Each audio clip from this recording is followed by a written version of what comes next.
All right. Okay. So I don't know if you greet your viewers or anything. I don't No, know. we're just gonna jump right into it. All right. So I read today that basically there's a huge financial bubble in the home ownership in the housing market, and that essentially it's been in a bull market for the longest time it has in history. In general, even the stocks too. All of us have been in like an overall bull market for longer than most of Most of American us, history has ever seen. That's true. And that with every bull market there is a bust cycle. There is some kind of like correction, and there Yes. hasn't been a significant correction in either stocks or real estate for historically the longest period of time ever. Okay. So it's bound to happen. It's inevitable. It's just a matter of time. So it's a matter of timing when to jump into the market and into what markets. You don't think COVID was a proper correction? No, because COVID was an artificial. It was a natural disaster, but the correction conditions wasn't natural. was yes Okay. were unnatural. They were artificial. So that's why we bounced back from COVID so well, because we were still in a bull market, even though the artificial conditions created the conditions for a market crash. Yeah, so you're right. It was artificial, but like there would have been some minor correction if we didn't interfere in the market and we didn't interfere with people's lives by making them stay home and like forcing businesses to shut down. There would have still been some kind of correction because people are going to be ill, right? So of Right. course there would have been some like changes in the market and like the people's wages, whatever it is, right? But it would have been a lot smaller and a lot quicker. Right, just the correction itself would have been like a little boop, instead of a fucking dive and then like So you're saying that we're headed for a big crash? Yes, we're headed for a big crash, and at this point, we borrowed so much money and we bailed people out so many times that we have no means to even continue that kind of process of like bailing out and enabling people to do the same things, making the same mistakes, and prolonging the problem.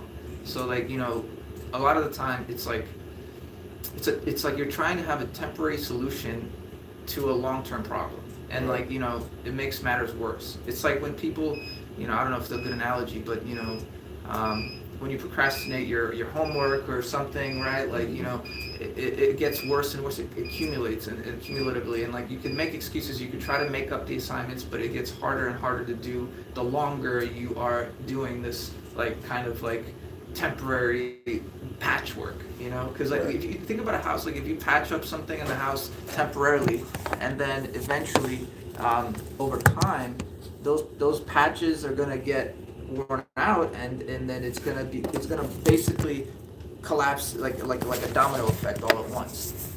Instead of like you have a small issue, right? Like a leak in the house, or let's say it's a substantial issue. This is a good analogy for the markets, right? Right. Let's say there's a big problem with your house or Mhm. car or whatever, right? Like you have some kind of asset, or you have some kind of object that is supposed to be an investment, Mhm. right? Like if it has a big issue with it, the roof needs to be replaced or whatever, or the car. I'm not that versed in car mechanics, so I think let's stick with the housing.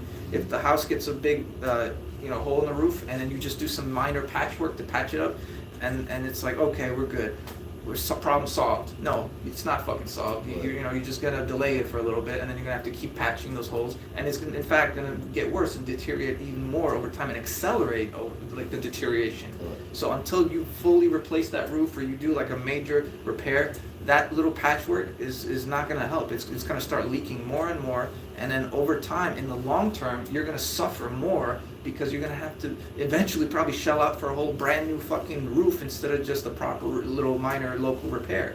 Or even worse, let's say like your whole house is devastated because without the roof, all the water is going to start getting in, eroding, destroying the inners, basically the whole house will be ruined.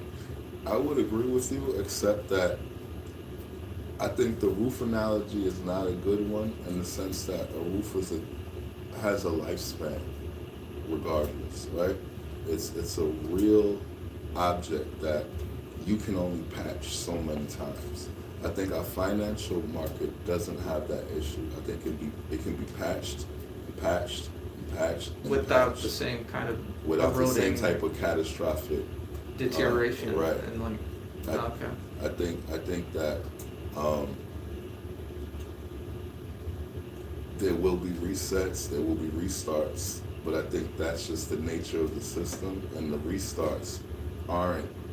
We look at them as crashes, but if you look at a stock rather than value, you look at it as price, then you say, well, the value didn't go down, the price went down, right? Let me think about it. What do you mean value versus price? Okay, so a stock has a value. Let's say you have a stock that costs $100 a share. For you, it's valued at $100 a share. I put $100 of my money into the stock. When the stock goes down to $95 a share, I just lost $5 in value. That's when you look at its value. When you look at a stock as price, you're saying this stock costs $100. You pay for a $100 stock. When the value goes down to $95, you say the price has gone down to $95, and now you get to buy stock at $95 instead of $100. As long as your faith is in the company, that this company is not a $95 company, then you're in the opportunity zone. So prices fluctuate, but values typically are more like static. No, they're the right. Like if you more consistent, right? Right. Value stays consistent. Right, regardless of what the price is doing. Yeah. Right. So if you choose a valuable company, then you're looking at the stock price as just a price. Just fluctuate daily, whatever Right. fluctuation. If you're buying a company whose value is questionable, then you need to be concerned with the price, because that's the actual value of the company. Right? Yeah, because it's all speculative. Right. It can go It down has and no, never it's a come low back value up. company. It's just based on people's perception of it having value, and it really doesn't inherently have any. Right. And Okay. if it goes down, you just lost your value. You know? Okay. You know what I mean? So Yeah, kind of like Bitcoin mostly, because it doesn't have any Exactly. inherent value exactly, itself. it's why it terrifies me. Yeah, because it does, like, let's think of, like, this is a good analogy actually, because Bitcoin, it's almost completely speculative. Mhm. It's like based on how many, well, there's mining, right? The mining and the supply also affect it, but Less generally, people don't truly understand that, so Yeah. not really as much. and then the value of Bitcoin comes in, let's say it's most people, what they kind of point to is sending money cheaply, quickly, Right. So that is its value, right? And then however much you think that particular task, however much value you give that, And discreetly. Yeah. yes, discreetly, but it's not completely anonymous anymore. Like, it's harder to do it anonymously. But that was the big value of Bitcoin, of cryptocurrency, was people had discretion, they had privacy, they could send money to people without being watched, without being, taxed, Going through the financial exchange markets. Right, and that was its value. So, when people started to become more aware of cryptocurrency, it became much more valuable, but like not in the way that we're talking now. It became, the price went up. The price went up, but the value stayed the same. It never changed. Like, it's not like we suddenly use Bitcoin in more places. And now it's worth a bunch of shit. Like, it wasn't ever really worth anything, right? It's digital currency. Yeah. It's not really worth anything. It's basically strictly on what we value it as, and most people have no use for Bitcoin at all. Yeah. It's just a vehicle for finance. Yeah, I mean, vehicle for finance and for privacy, financing privately. See, again, so there's a difference between what Bitcoin is useful for and do most people have a use for Bitcoin, right? It's like a gun, right? We know what guns are useful for, Right. but do most people have a use for a gun? No, right? Right? Or let's say fully automatic machine gun, right? We know what they're useful for, or a tank, right? Yeah. Most people don't have quite use for that. So Bitcoin is extremely useful for the people who have use for it. But most people don't have a need to do anything outside of the dollar. Right. Right? Yeah. So most people are not needing discretionary funds transferring. Most people don't care about the value they're losing when you're transferring the money to their family back home. They just send it to the bank or Western Union or whatever. You know what I mean? Most people do all their sales, if they want to be discreet, they just use cash. Yeah. Right? Yeah. So Bitcoin, even though it does theoretically serve, not theoretically, it does essentially serve this great purpose, it doesn't separate itself enough to be its own commodity. It doesn't challenge the U.S. dollars in enough ways. Yeah, it's not a challenger at all. Yeah. Because first of all, you have to use U.S. dollar to purchase the Right. Bitcoin, and it's like it's not replacing anything. You know, most people still use it to use MoneyGram and like Western Union and other kinds of financial institutions. Mhm. You know, wiring to like send their money. Yeah, anywhere. Bitcoin would be better, but most people are just Not versed in it. they're not versed in it. Too They're not technically interested. complicated as Yeah, well. Like It I don't know. definitely is. I don't know how many people that view this, or you ever sent Bitcoin? Oh, I have. So you know how it is. fucking annoying. It's a very complicated process. And then you gotta buy wallets and buy other coins, Yeah. transfer it to other coins. Yeah, it's crazy. It's a headache. It's a real headache. If they simplified it, it'd be a little easier. But honestly, most people would just rather go the conventional way, unless Right. like you've got some real concern about discretion. Like let's say you're a drug dealer doing something Yeah, it's got illicit. to be. It's you know? got to be essential for you to really need to use Bitcoin. And yeah, for the most part, Bitcoin is like a dark currency that services a real dark region of our world. People are trading like weapons internationally. Yep. It's military. Putting hits on people. Yeah, like we're talking about Human trafficking. a lot of government people are using Bitcoin. Yeah. That's who's using Bitcoin, honestly. I don't think it's a real, even the criminal level of it, I don't think it's high enough. Right. I think it's really government level people exchanging major transactions. And actually, it's a very volatile investment. If you look at it, its price is so crazy. It fluctuates from day to day dramatically. It's like the least stable currency or investment you can get. Yeah, like tens of thousands. Yeah. It can move in a day. So when you're anticipating an event like ultimately like a large correction, Mhm. Bitcoin would be best to sell at this point, and then either keep your money liquid or possibly put it into bonds like treasury bonds, safer, more conservative investments. It just makes it too difficult to know what Bitcoin or predict what Bitcoin is going to do for me to want to invest in it. I don't want to put my money into Bitcoin, and then as soon as I put my money in, we lose 20,000 points, and I got to sit there hoping that we climb back in 3 years or something. Yeah, that's true. From what I understand, right now is a good time to have like basically your money ready for an investment, because Yeah. like the correction is inevitable and it's just a matter of timing. So if you are kind of reluctant because you don't know the timing of it, nobody really knows the exact timing of it. Right. So like if you're concerned about like, well, what if I lose money? I won't, I'll have to sell it at a lower price or what, and then you're gonna, eventually you'll make your money back if you do that anyway. But like realistically, it's better to anticipate it and like to do it before it, any kind of correction begins. So I would recommend, this is not financial advice, but I would recommend like personally to like keep your money, hold it for now, and then once you see the correction, hopefully that'll be in the near future, and then like you can invest, because Trump will deregulate and he will increase the value of the stock market with his policies. That's almost guaranteed.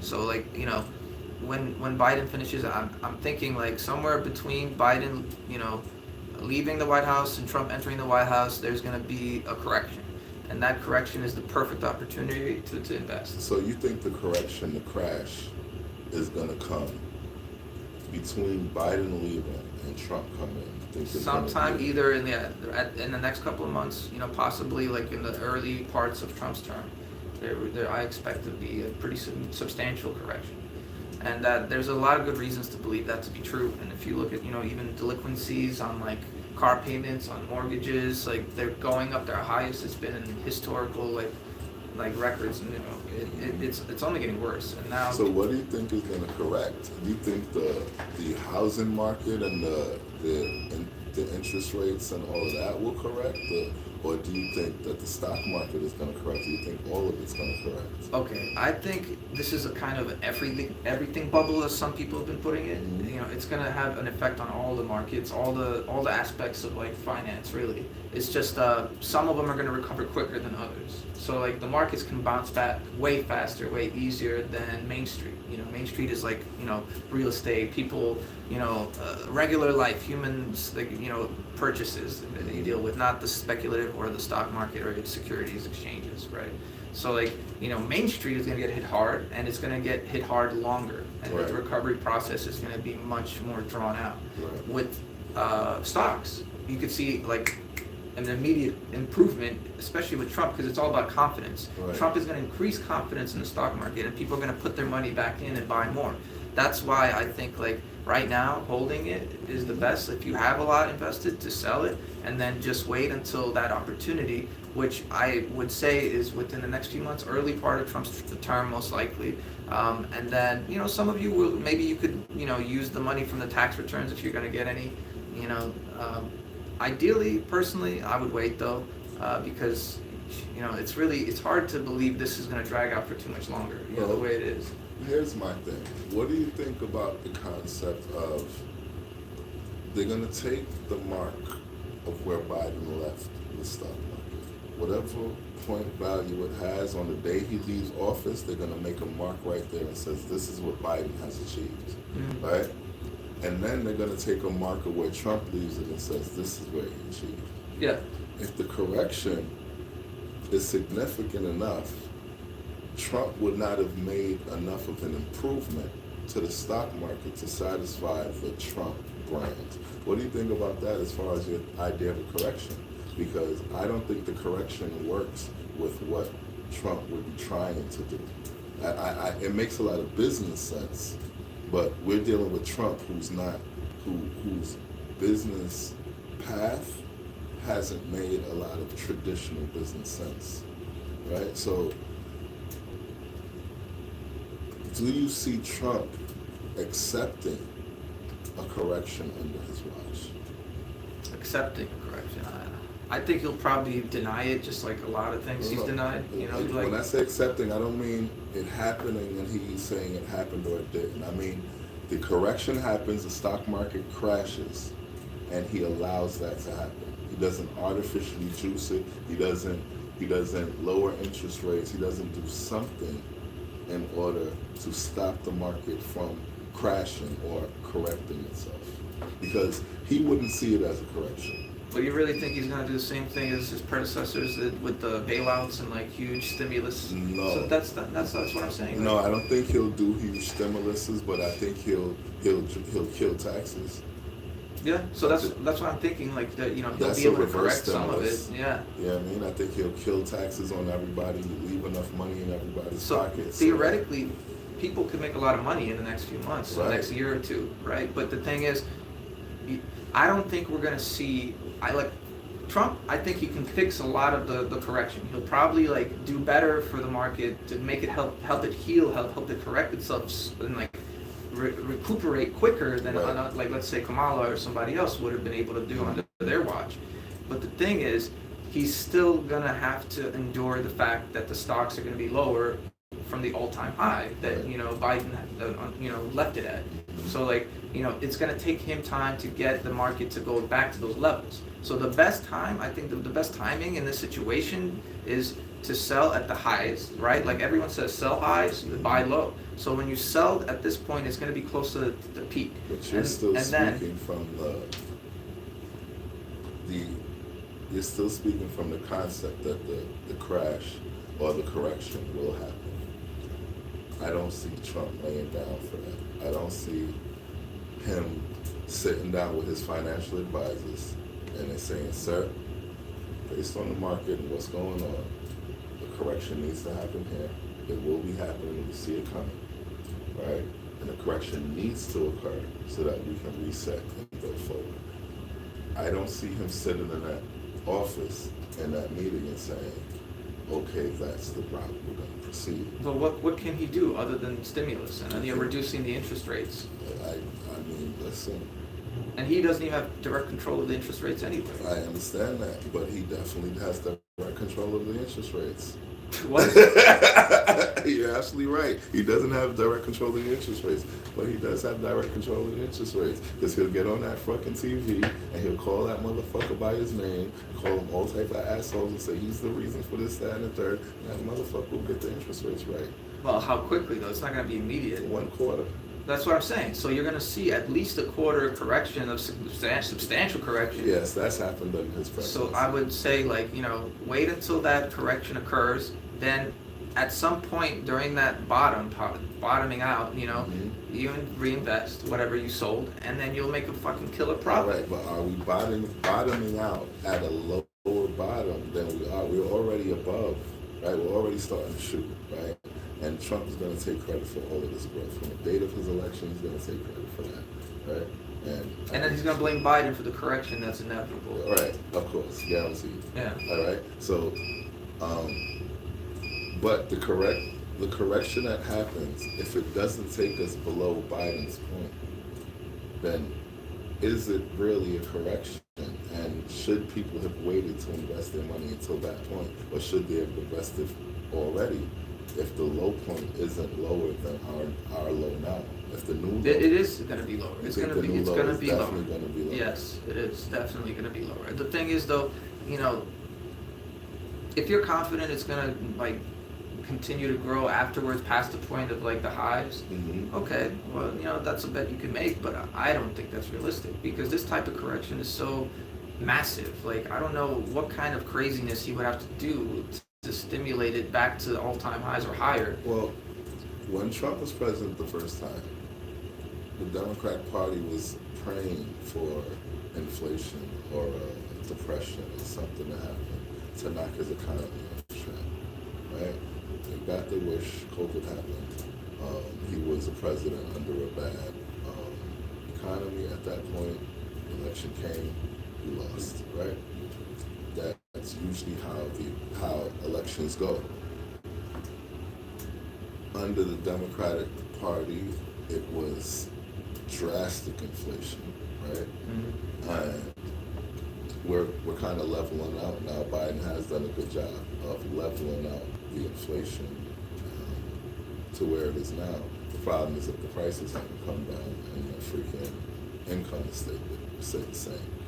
But now we're going into a new system with Trump, right? And it's basically, he's just a repeat record of what he's never changed, right? There's not going to be no new ideas. There's not going to be no new, right? It's going to be the same guy, but more of it, more confident, more powerful, more unhinged, right?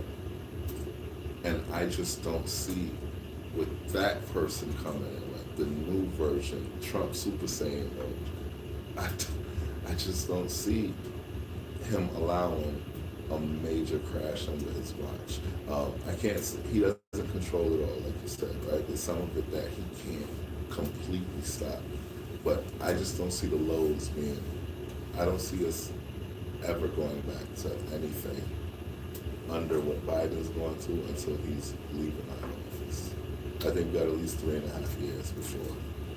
I think more realistically, it's going to be like with his period of time of bankruptcy, basically, where he was unable, like he had a lower wealth, he had debt out the ass. At that point, he had to go and restructure his debt, and then he came back making double the money that he had previously. So like that's what probably will happen. Just like he restructured his debt during that time, I think he's going to help restructure United States debt, Mm-hmm. like his businesses, Yes. and then get us back to an all-time high, doubling what it was before. But it will still take years of restructuring and like working out the kinks and getting like whatever means that he has to like bolster the Yeah, but economy. you're taking his ego out of the picture. Dude, Right? You can't do that. You can't. It's a calculation. It's a real valid calculation. The fact that he runs the presidential office with the Guinness Book of World Records sitting on his desk, I don't know if that's true, right? But I do know that there's some form of record next to him letting him know what was the greatest thing that was ever done in the moment in this category. Who did it, when they did it, and what the numbers were. well, I think he would be quicker to recover the United States economy than, let's say, FDR, who came in and he did all these price controls, he did all this, regulation to try to prevent it and like encourage people to like come back and make the economy stronger again. Mhm. But in reality, he hurt our recovery. It dragged it out instead of being a recession or a depression that lasts for like a few months. to a year, it became a decade-long fucking problem. Right. You know, that's really dragged out the issue. And with Trump, I think he will let the market do its thing and like kind of correct itself in a way that is healthy and that's, you know, quicker to rebound. But you're saying that it's never going to really dip below like, you know, I'm thinking, for longer than a couple months or a quarter or whatnot. Listen, we have to not take one hand and I think that's too optimistic. no, I'm not being optimistic. This is the thing. I'm accepting the person who you're saying he is. I'm accepting every reason you don't like about him, and I'm incorporating that into my calculus on how the government is going. So you're saying he'll do something sneaky and backhanded? He's going to make sure that the stock market does not dip below Joe Biden's numbers, because that is a real factor. It did though the first time, didn't it?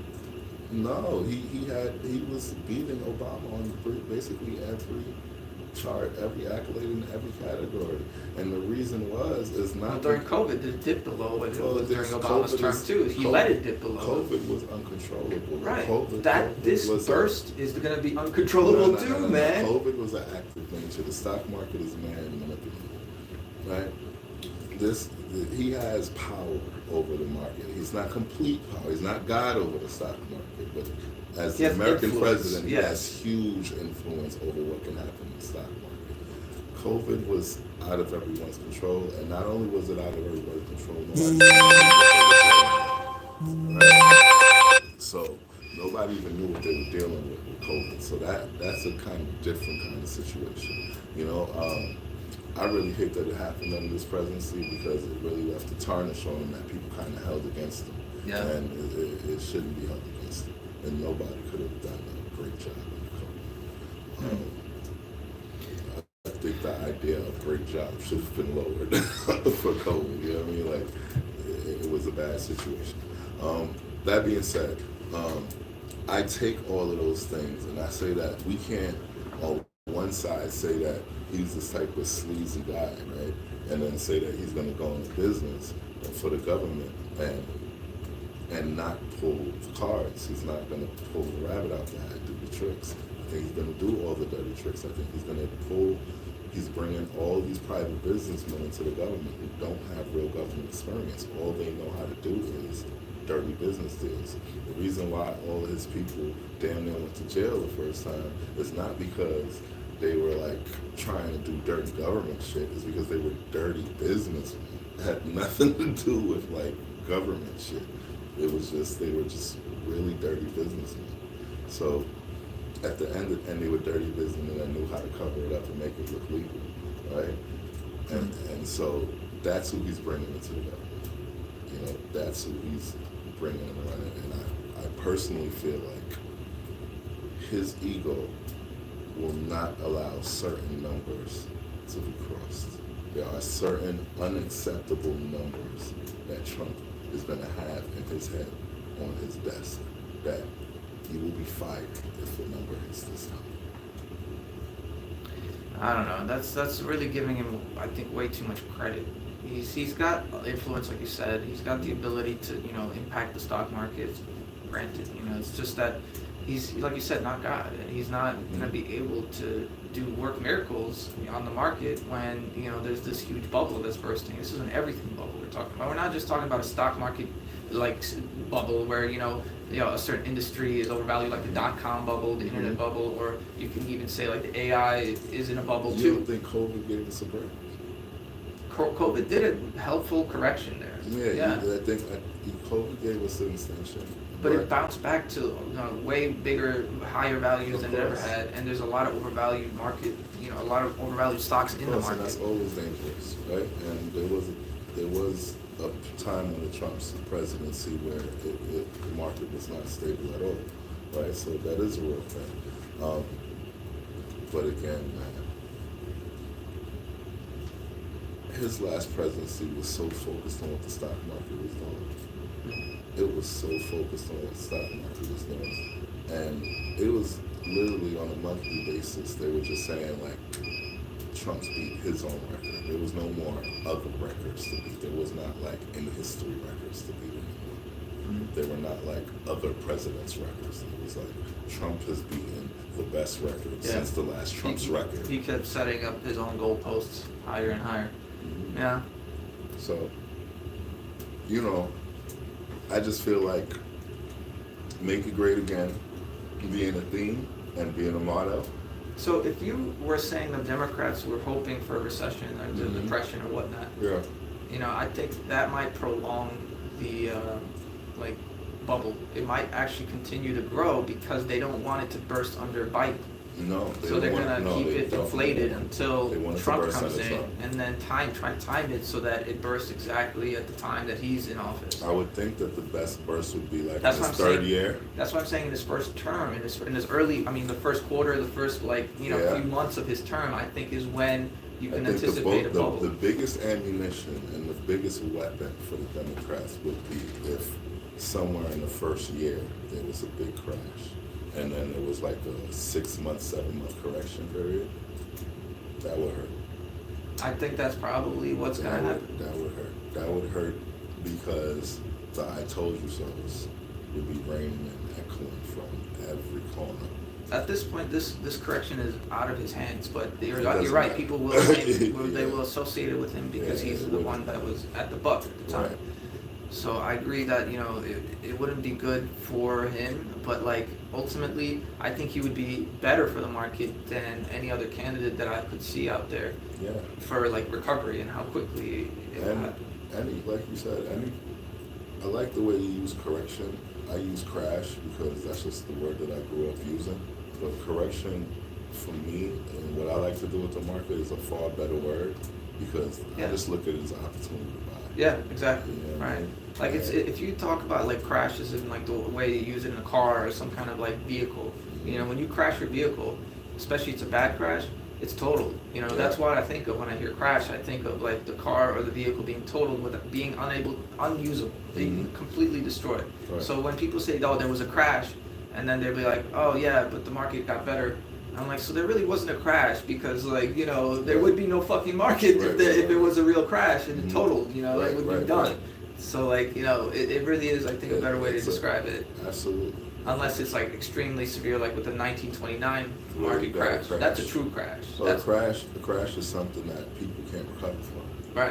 Right? Yeah, So it takes a long time to heal from, to fix, right, to repair. take another generation. We'll feel it forever. Right. Right. So you're saying basically that you don't anticipate a crash. You're thinking of a correction, but that's about it. That's what you're Yeah, thinking. I'm thinking of, and I wouldn't say small correction, but definitely not. We're not going someplace we haven't been. Right? I don't think we're gonna go. I don't think we're gonna be in a worse situation. I don't think there's gonna be ever a time under Trump's presidency until maybe the 3rd or 4th year that we're gonna say, "Wow, this is really bad." Mhm. I think it's gonna be, no matter what it is, it's gonna be a better situation than it was under Biden. And I don't mean like us personally as consumers. I mean the market, people in the market. I think the market will always hold a higher position than the stock market did on November 7th. Actually, some analysts and people that I've been, hearing out there, the voices and the publishers, I've been hearing that it may be far worse than like a 20% correction. We could see like half, like the housing. I'm not even talking about the stock market anymore. I'm talking about housing prices halving. That is actually possible, foreseeable. I want to see that happen. I would love to see this house market collapse. So if housing drops in half, cuts in half, you can only imagine the repercussions it would have for the market in the short term. That's the thing. I don't think that that's going to be a real thing. If the housing market crashes, what happens is the people in the last 4 years that bought houses at inflated rates because the housing They're market gonna have is to really, renegotiate with the banks. the housing market was inflated due to COVID. Yeah. Right? The markets in Florida and all the other states, the houses prices shot up. Yeah. One good thing is it increased inventory. Right. Great. It made people to build more housing because they have to meet the demand. Made a lot of people sell houses because they had houses that were super overvalued, right? So the housing market was inflated. So people bought inflated houses. Those people are going to feel pain. Right. We're not going to see that as much in the city, but in other areas. In other areas. Yeah, for sure.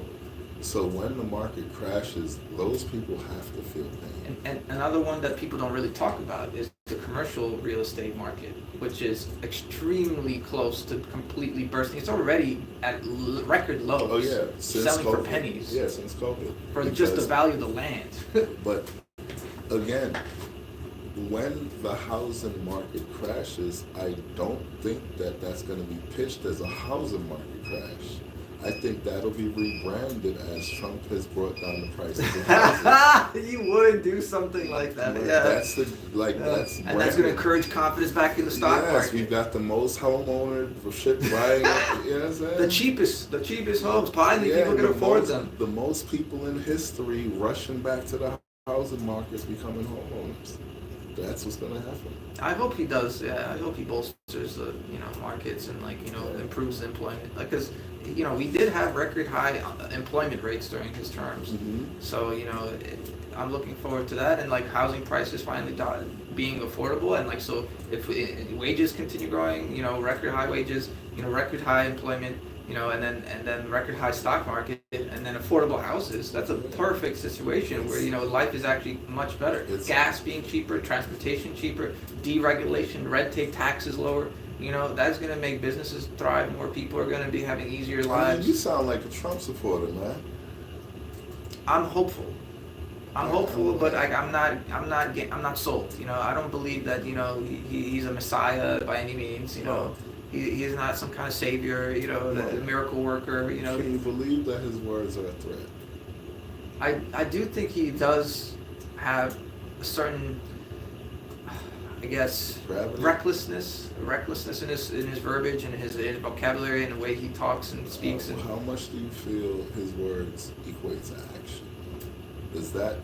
It's mostly fluff. It's like a lot of hot air. See, that's where we disagree the most. And I think me and most people... Because if you take him at face value, he says some really dangerous things, man. Yeah, but if you also take him at face value, he says a lot of things that he doesn't really mean, supposedly joke. I mean, you're talking about emotional stuff. I'm talking about the job. See, we get so confused between the job and shit that's not the job. Like the shit that he says that ain't the job, he could mean it or he could not mean it, but who the fuck cares? Because it ain't the fucking job, right? Now, the shit that he says that is the job, like, Mr. Man, I got a bigger button than you, right? That's the job. So what did Mr. Man do? He put his button down, right? And I feel that on a presidential level, that when he speaks about the job, that I have a high percentage, 70 to 80% confidence that when he says something, he's going to try his best effort to get it done, minus any freaking hurdles put in his way by legal ramifications. Him not just the Democratic Party, some him just not being experienced enough to know how to legally do things the right way. You know what I mean? How to constitutionally do things the right way. Like his immigration ban, right? That was a great idea, not legal or constitutionally explained, and it made him sound like the racist that everybody was saying that he was, right? Because when he finally got it out and let the lawyers do it and say it the right way, they were able to put up a package that was politically correct.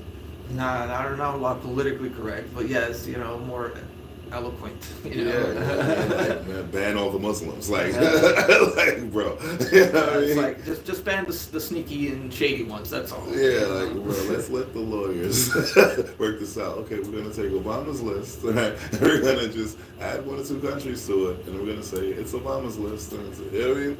That's the way he kind of got away with his Muslim ban, which is Right. what it was. You know what I'm saying? It should have been called like some kind of national security Right. ban or threat, whatever, banning the ones that are dangerous. People are dangerous, Right, and to the United people, States. I don't think the people would have accepted it because they still hate him, but he would have been able to get it done a lot faster and more direct to the point, as opposed to what happened months of legal battles to get it done eventually.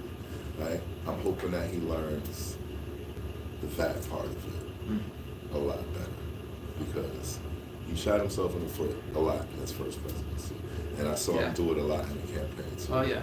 Shoot himself in the foot. Yes. Like, you gaining points and then, okay, 20 points down tomorrow because you fucking said some dumb shit. J.D. Vance too, and even though he's more eloquent, more educated, And what the fuck was that thing with the comedian, bro? Like, what did he say? I didn't even know what he said about Puerto Rico. You come to New York, the Puerto Rican capital of the fucking world outside of Puerto Rico. I've actually seen his stuff on YouTube. He's not terrible. He's got roasting. He does roasting a lot. He roasted Puerto Rico. Yeah, what did he say? He said there's an island of garbage floating in the middle of the ocean somewhere. I think you know it. It's called Puerto Rico. Wow.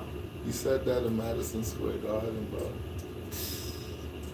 Bro, Stupid. that's stupid. You said that You at heard a his Trump. chances, yeah. You said that at a Trump rally at Madison Square Garden, bro. It's a beautiful island. It's a really ridiculous thing to It's say. the most ridiculous thing to say, and at the most ridiculous venue, and for the most ridiculous candidate to say it for. That had to be the perfect sabotage. Yeah. He could have made a joke about island time, which would have been still kind of racist, but it would have been a little better. He could have left all type of race shit alone when he's speaking for Trump. Yeah. He's got to stay the fuck away from that. Yeah. You know what I'm saying? Like, but it's that type of stuff. You know what I mean? Like, whoever booked that guy was like, what the fuck? Was Tony, that? I think his name is. Yeah. And he's gay too, so. Yeah, but he's cool. I've seen his stuff too. He's cool. You would think he'd be a little more sensitive to things. And He does a lot of racial shit, though. Definitely. And it's not. It's racially harsh, racially dark, but it's accepted in his group. He's one of those white guys that has a mixed group of people who hit each other with all type of racial jokes. Yeah, that's the whole show, is just him roasting people, roasting each other on the show. Yeah, they're all different races. They're not racist. They just club each other. But what we as a black community, a Spanish community, like to say to those white guys is, don't take your card, your pass, outside to another community because you're gonna get punched in the face. Yeah. Like, you got an N-word card with you and your friends. That's cool, bro. We ain't got no problem with it. Yeah, but it's not transferable. Yeah, you can. You know what I mean? And that's kind of what he did. You know what I mean? He took his past that he had with his group of people and his group of fan base, and he brought it to the wrong place, the wrong venue. I get that. Yeah, because 40% of the Hispanic voters voted for Trump. Yeah. And if that could have affected this 40% and hurt his outcome. Yeah, it could have. But luckily, people, I guess, they're not as sensitive. His people who would vote for him are not as sensitive. Well, they've definitely had to defend some more shit. This one didn't come out of his mouth, thank God. Right, so you could kind of distance yourself easily. Yeah, I mean? I don't know who that guy is. I've never heard of him. And we've had to defend Trump on some shit, bro. Yeah, imagine him saying, I don't know who Donald Trump is. I don't know this guy. I've never spoken to him. Let me tell you, I can perfectly defend the grab him by the pussy thing now. Yeah. I can perfectly defend it now. I have no problem. But when I'm sitting in my room and my phone rings and I hear, guess what your boy just said today? What? He said, grab him by the pussy. No, the fuck he didn't. Get off my phone. Yes, he did. It's all over the news. What? And she lets me grab him by the pussy. Oh. Yeah. Defend that. Oh, I was stuck. Stuck. Because, and it was 4 years of just like, bro. I think that's like the only thing he's ever apologized for. Did you know that? That's Yeah. literally like the one and only thing. And he shouldn't have had to apologize for Besides the Puerto Rico thing, I think he apologized on behalf of whoever. He was like, I'm sorry, whoever booked it for blah blah blah. Yeah. But he didn't apologize for what he said, right? Because he said that. He did say that. Yeah. But Trump is not willing to apologize for somebody else's doing. That's right. Yeah. But Yeah. And he only apologized because they found out, like when I he don't said think, the pussy thing. Yeah, I don't think he should have apologized for it. I think he was perfectly legitimate to say it. I think it was a perfectly legitimate statement to make, and I think in the venue that he said it in, it was perfectly good. So in the context, it was reasonable for him to say something like that. It was in the context, it was reasonable, and I think, period, it's a reasonable thing to say. I think the person who he is a factual statement. You know, I think if any celebrity of his status were to say that the woman lets me grab her by the pussy, I think that'd be true. Yeah. You know? Mostly. So, right. so I think it was a perfectly reasonable thing to say. I think that the actual violation was taking a private conversation amongst men, privately recording it without knowing it, and then posing it for 4 years and releasing it to the public while he's in an election. I think that's crazy. Maybe he didn't realize he was recording. No, maybe Sometimes he didn't realize that those weren't his friends. I mean, it's true too. He was definitely I'm just talking saying, some amongst friends. people have done it where they're like saying something, they didn't realize that they're still live. You know? No, that wasn't the situation. But because I was live. That was yeah. The tape was saved. All right. Well, that's a notable thing to hear. Like, you know, I would have saved it too if I had that. It's not notable to hear Donald Trump say, "Let me grab my pussy." I think it is. It's a very Donald interesting. Trump? Yeah, like you don't hear him speaking like that generally out in public. Bro, we talking about a dude on a freaking bus, on a private bus. We talking about a billionaire, an ego-driven billionaire whose every wife has been the top supermodel in the world. Nah, this dude talks reckless. I'm pretty sure he talked about it. I'm sure he had to take speech classes. So we're talking about a businessman, Mr. Fire guy. You know, like right to your face, fuck you type guy. I think he's got a whole lot of worse shit said, right? But I think he was around friends. He was comfortable. He was around with Bush's nephew. And that's the person we recorded him secretly. Oh, really? That was Bush's nephew? Yeah. He worked for Network. Oh, I didn't know that. Yeah, I forget which Bush, but his one of Bush's nephews, his last name is Bush too. And he recorded it. He kept the tape. And when he ran for president, they released it. And it's kind of fucked up. But he apologized for it. And the only reason I think he apologized for it is because, like I said, Trump was a scared, sheltered version of himself in his first election. I don't think that he understood politics. Like, I don't think he understood how bulletproof he is in politics. I don't think he understood that being himself is the thing, right? I think that he felt there was some type of form of politician that he did have to represent. And I think his inability to do that is what allowed him to see he didn't have to do it. You know what I mean? I think he says he can be political. I think he honestly just can't. I think he can't be politically correct. Yeah, I think he can't. Yeah, I mean, he's got difficulty with impulse control for sure. Yeah. He would struggle with like curbing any kind of speech, you know. Yeah.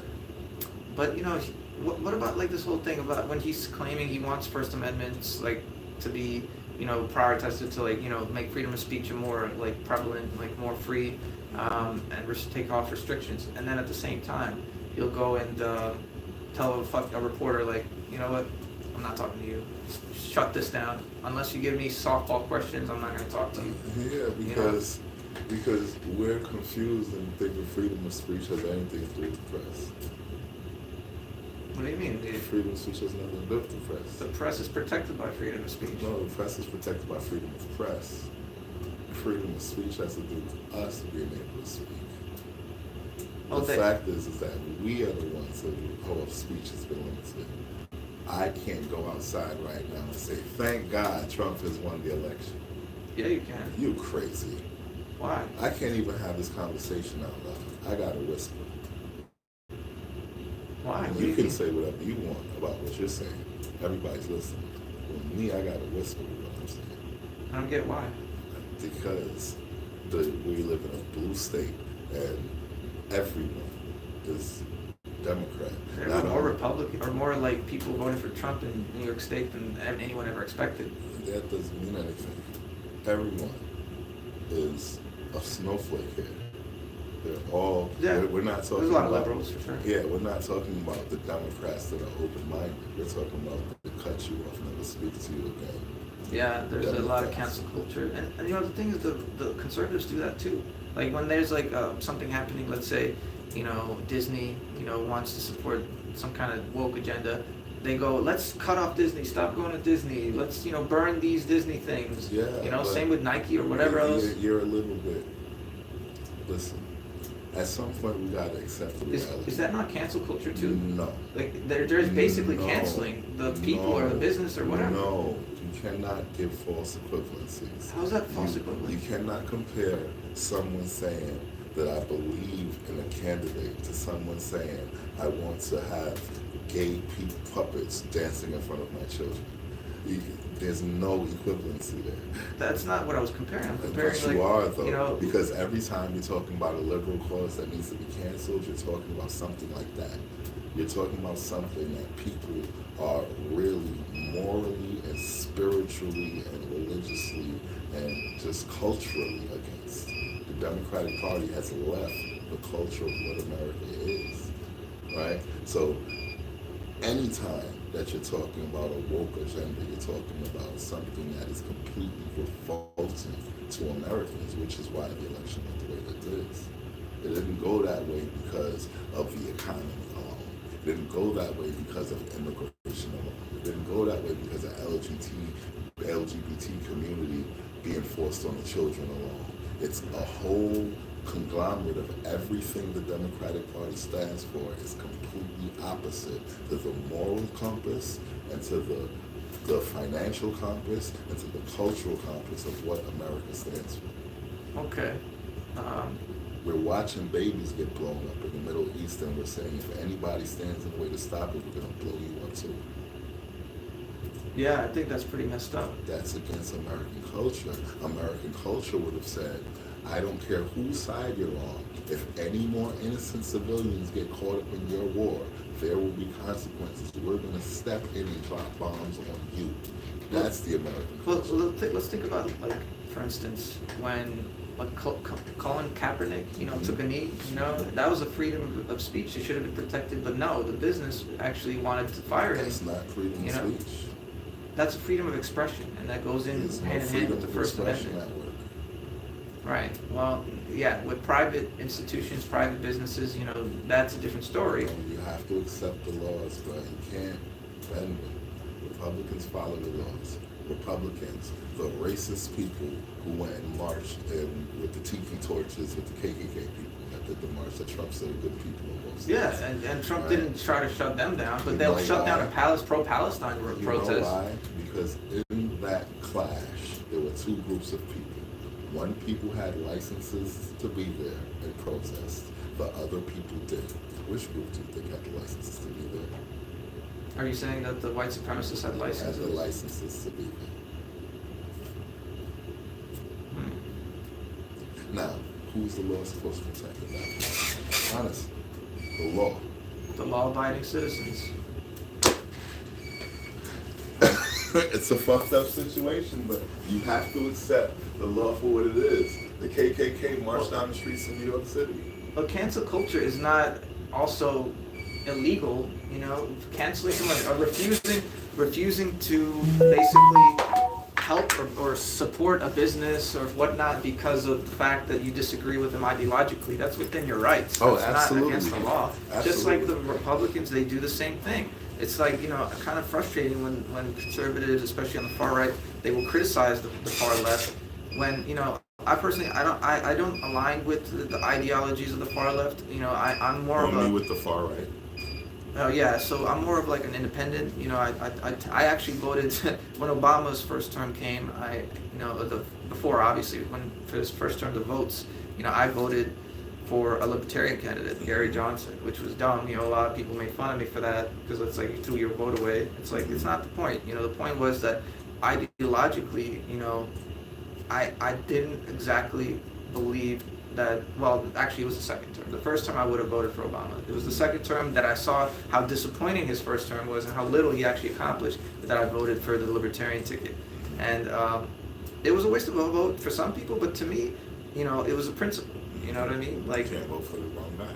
it just seemed like Obama was not living up to his promises, and he's being basically blocked at every step. The Democratic Party has run this government for damn near the last 40 years, consistently. You go through the last 40 years and you'll probably see 3 Republican presidents. Yeah, and then look at how the houses were, like with the Senate and the House of Representatives, the Congress. They basically always at some point got shut down or corrected somehow. Like there was something kind of in the way for them to accomplish the agendas they How's had. that some excuse for why over the last 40 years the country couldn't get better under their lash? I mean, even if they managed to accomplish what they were trying to accomplish, I don't know if it would have actually been better or worse. It's hard to say. I just know that they got cock-blocked a lot by Republicans, either in the Senate or not in the Congress. Do you believe that there was ever, or that any presidential cabinet or presidential term suffered more blockages than Donald Trump's? He definitely had a lot of interference for sure, and now he has no excuses because it's a red carpet. And, he's got the full mandate. Literally the House, the Senate, the Supreme Court, the executive branch, all fucking 5. Do you think history will show that Donald Trump's first term was a bright light in the history of American presidential terms, meaning financially, economically, whatever? Do you think that history will look at that point and say America was doing well at that point? In his First 4-year term? First 4-year term. Yeah, a lot of his records can show that the American people were doing better during that time. Okay, so we have a term where we can concede that he went through historical stoppages. I won't say the greatest in the history of America because I don't know that much research, but definitely in my lifetime I've never seen a president go through. The Congress was blocking him on a lot of things, because they had Democrats. Not only the Congress, but and regular the Senate, courts. Yeah, even the Senate too, because of, I think they counted, well, no, that was during Biden's term, yeah. McCain did this thing. Yeah. The thumbs down. And freaking regular courts, regular He appointed district more courts. federal judges than any president in U.S. history History. and Supreme Court judges. Yeah. And now he's about to appoint some more. Yeah, he's about to literally have the Supreme Court completely red. It's actually not a good thing. I hope he doesn't do that. I hope he's appointing some Democrat. Why? Because conservatism is great, but without balance, it's communism. Gets out of hand. Yeah, both sides can't have the full reign of the government, right? I don't want to go to church all day, every day. You know what I mean? Like, that's conservatism, right?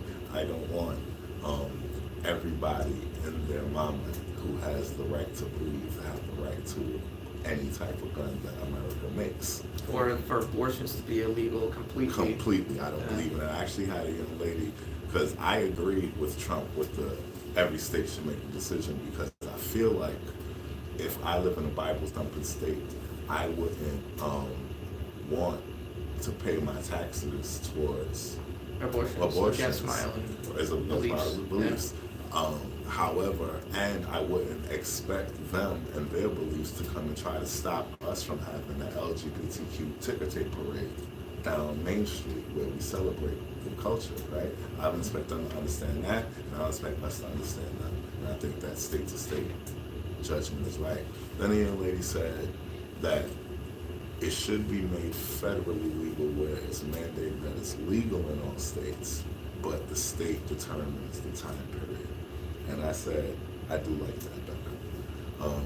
Even if you don't want it to be legal, I think you should have to swallow that. I think that the reason for the ability for mothers to drop their babies at churches and police stations, the reason that kids don't have to ask their parents' permission to get birth control and abortions and things like that is because in my generation, babies were being born in toilets and dropped out of windows. That's sad. Yeah. And that's a real thing. Like, babies Brenda had a baby Tupac made that's based on what was going on at the time. They were dumping babies and babies in garbages. Kids were doing that. That's because terrible. They were pregnant and they didn't want to tell their mothers, you know. And Yeah, it's disturbing. so that was a real thing. It was an epidemic. There needs to be safe access to safe abortions in this country because things happen. At least allow it for certain situations. You Yeah. can't completely ban abortions. It's gonna hurt people. It's gonna hurt a lot of lives. And What do you it's say gonna be about horrible. the governor? I forget what state it is, but they're completely banned in that state. I think it was Alabama, I believe, or Right. something And like they that. said to him that you've had such and such amount of women that have gone through whatever medical issues because of your abortion. Yeah. Their lives have been hurt or lost. Yeah. Right. So, and his response was the percentage increase of births. Which is The birth rate. it's true. Like we have a problem with fertility in this Right. country, and a lot of countries. This is less severe than others. Like Korea is probably the worst. They have like probably a replacement rate of like half a person. Like which means that their population will be dramatically decreasing over the next few years. China too. Japan is also similar to Korea. They're both almost as bad, but Japan actually is surprisingly now a little bit better than Korea, which is crazy because Korea has not been a developed nation for that long. Like Japan developed first. Right. Their economy was like skyrocketing. Actually, was on track to pass the United States, and it derailed itself by that property bubble. That exact same thing basically that we experienced, and we're about to experience all over again. But not, the trigger is not going to be subprime mortgages. We've already addressed that concern. That's been patched up. Like you said, the market has corrected that issue. Right. But the problem is going to be with delinquencies because people can't afford what they're just not able to keep up with payments because their wages and inflation and cost of living are going saying on. that I hope the housing market crashes, and I just hope that there weren't as many buyers in these 4 years as that'll feel the max brunt of this pain, right? I'm hoping that a lot of the people who will feel it will be people that were holding their houses from low. A lot of the people that bought houses in the last 4 years were They're people gonna who were be well fronts. off. Yeah. They're people that had good money, had saved play. enough to afford that, and also a lot of businesses, Right. a lot of corporations. They invested into buying housing and buying land. So once it bursts, it's going to hurt those higher percentile earners more, and of course it's going to hit the middle class. That's a guarantee. The thing is, though, like a lot of people in the middle class could not afford a house in those last 4 years. Right. And that is why a lot of those people who thought like, oh man, this sucks. Why can't I afford a house?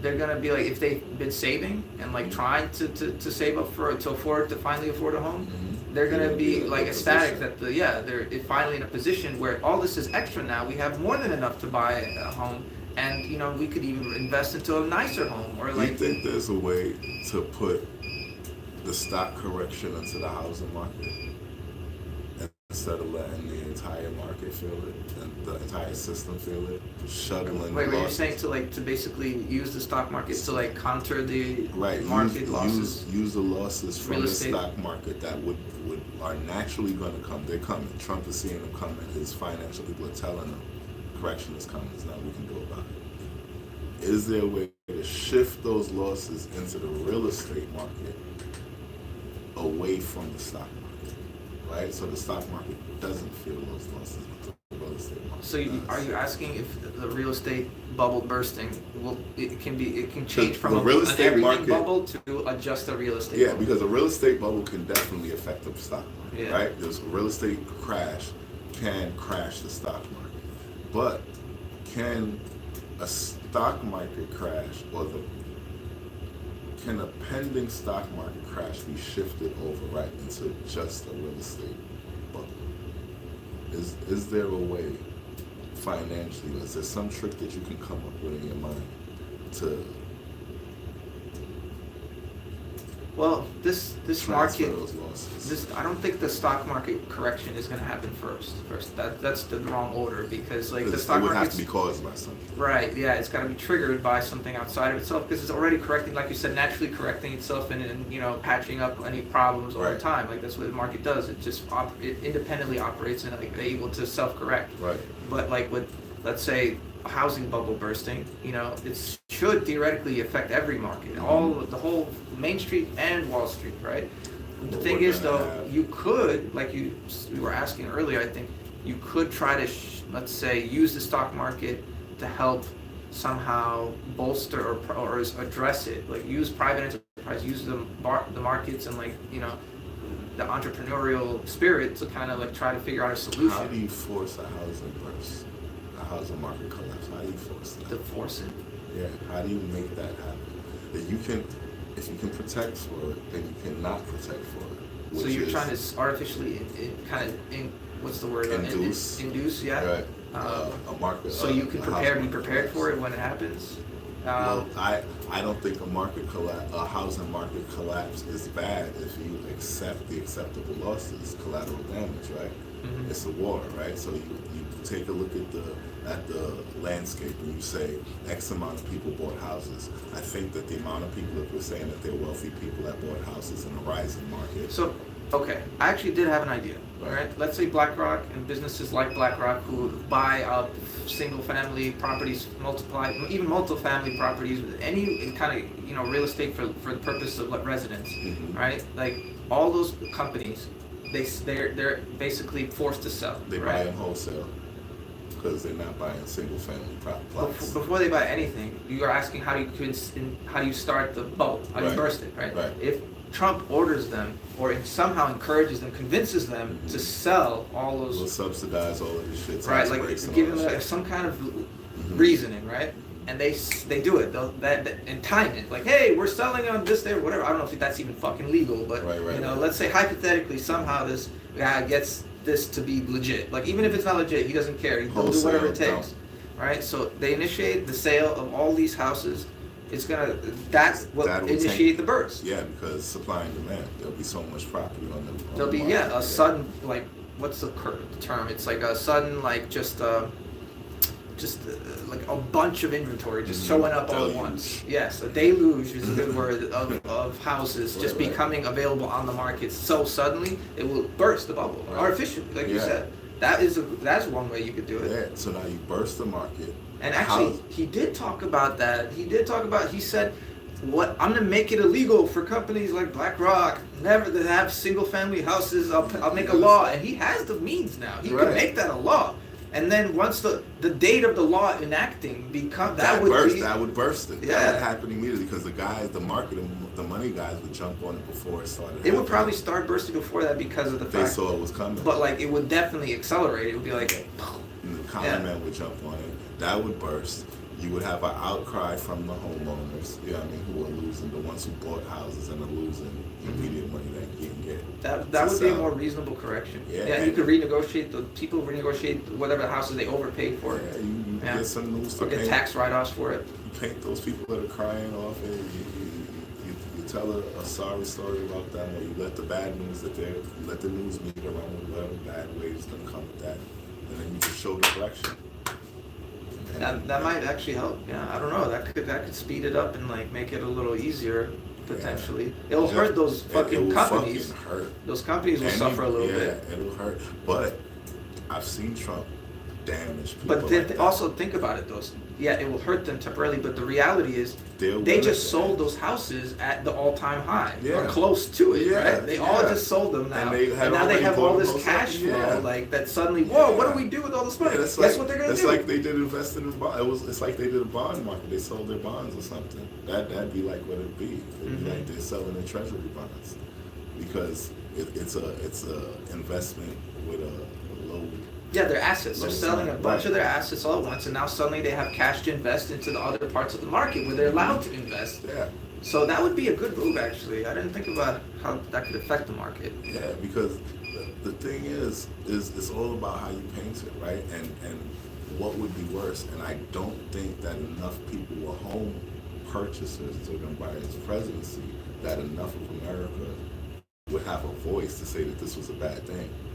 I think that it would really be, like you said, it would be better for the correction is necessary. Yes. And it's inevitable. It's necessary and inevitable, but we're not in a position where it's going to hurt us. We're in a position where it's actually going to help us. Mm-hmm. You know what I mean? So Yeah. and I just don't see him letting it happen to the stock market. Mhm. I think That's the thing. That would, bro. That would would be basically better. blow up the stock market. Like, no one ever fucking seen in their I'm lives. trying to say it would be the greatest market that we've ever It seen. would in actually, history of it would America. actually be true if he's, yeah. You know what I'm Yeah. saying? I think that You know what? That's gonna be hilarious if, like, in the future this happens, this and is then all this recorded. video is like, wait a minute, these guys have this, like, predicted this, like, exact situation. That'd be How crazy. many months ago? That'd be Like, crazy. what? That They'll would give be us a lot of street cred too, Hell though. yeah. People will be like, yo, these guys know what the hell they're talking Yeah, about. Anyway, I gotta head Yeah. to the next one. It's good, guys. Tune into the next one.